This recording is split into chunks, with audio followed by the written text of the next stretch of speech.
Greetings and salutations, young true believers. So today I want to talk to you about Thomas Kuhn and the structure of scientific revolutions. His very influential, some would say the most influential philosophical work of the second half of the 20th century.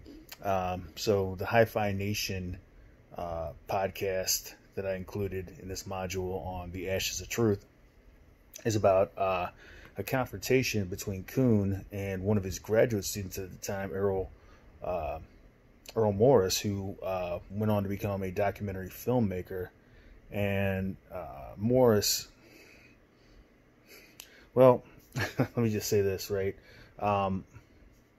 Morris found out the hard way what a lot of us know about professional academics, and not just in philosophy, although philosophy sometimes is filled to the brim, right? It's replete with people like this. But Kuhn was not, I should say, he's dead now. He was not an easy person to get along with at all. Vain, short-tempered, right? That was my graduate student experience at UC Santa Cruz. Just not. The faculty weren't people with very with much to commend them. They left a lot to be desired. We'll just put it that way, right?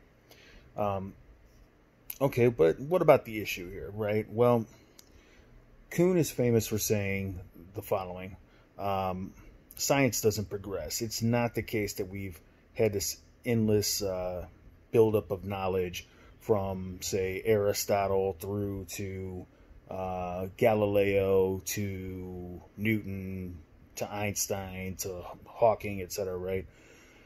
Instead, on his view, what happens is that science is dominated at any given particular time by a paradigm, right? It's Kuhn who makes that word paradigm and paradigm shift famous in the 20th century. So what's a paradigm? It's a way, it's a framework for looking at the world. It's more than a theory. It's a way that everyone who does science in, a particular field, physics or biology, looks at the whole, the totality of that discipline. And what happens is, from time to time, and physics is a good example, right? From the middle of the 18th century all the way up to the very early 20th century, when Einstein published his theory of relativity, right? Physics was dominated by the thought of Isaac Newton, right? Everybody looked at physics, they considered physics through the paradigm of Isaac Newton. Then along comes Einstein, and this is a really simplistic picture because there are plenty of people before Einstein, like Ernst Mach, for example, a German philosopher who gives his last name as the measurement of how fast we're moving past the speed of sound, right? Who began to note that there were problems with the Newtonian worldview, right? The Newtonian picture of physics.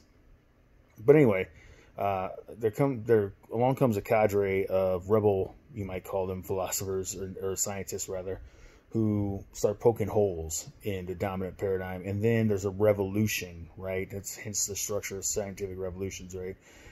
And then the dominant worldview or the dominant paradigm is overthrown, replaced with a new one. So you'd say we're still living in the era of the Einsteinian paradigm in physics, right? And we're still living in the era of the Darwinian paradigm in biology. But this is where things become really controversial. Kuhn strongly suggests that there is no march toward truth, that science isn't about truth. It's about truth, in fact, is determined by whatever paradigm that you're looking through, right? Whatever paradigm you're working with is the ultimate arbiter of truth, not fidelity to what's out in the world, not accuracy of the description of what's in the world. And so in the podcast, they compare this to the work of the ancient skeptical philosopher Sextus Empiricus and his work, The Outlines of Pyrrhonism. Well, a word about that. First off, Sextus Empiricus gets this bad rap as such an extreme skeptic that he would deny that he doesn't even know what he doesn't know, right? He's so completely devoid of knowledge that he can't even state how little knowledge he has, right? Or how deep his ignorance goes. In fact, that's not what Sextus Empiricus is saying, right? Instead, I think Sextus Empiricus is offering a much milder form of and I don't even like that term skepticism, because apart from conspiracy theorists, there really are no skeptics about knowledge, right? Instead, I think Sextus Empiricus is hinting at a view that that I subscribe to, namely pragmatism, right? We have a limited window onto the world. Our knowledge is always limited to a certain extent. We do the best we can with it. Now, is that what Kuhn's arguing? It's difficult, because Kuhn seems to contradict himself, because, as was noted in the podcast, Kuhn was an avid historian of science, took the history of science very seriously, and tried his best to get it right, to accurately reproduce it, and try to, as it was noted, get inside the heads of the scientists and see things from their point of view, right? That doesn't sound like someone who doesn't believe that we can, get at the world. I think, again, and this is a very pragmatic view, we can get at the world to an extent, but we are necessarily limited, and so the picture that we paint of the external world is going to be limited as well. But let me know what you think in the comments, and I hope the essays are coming along well.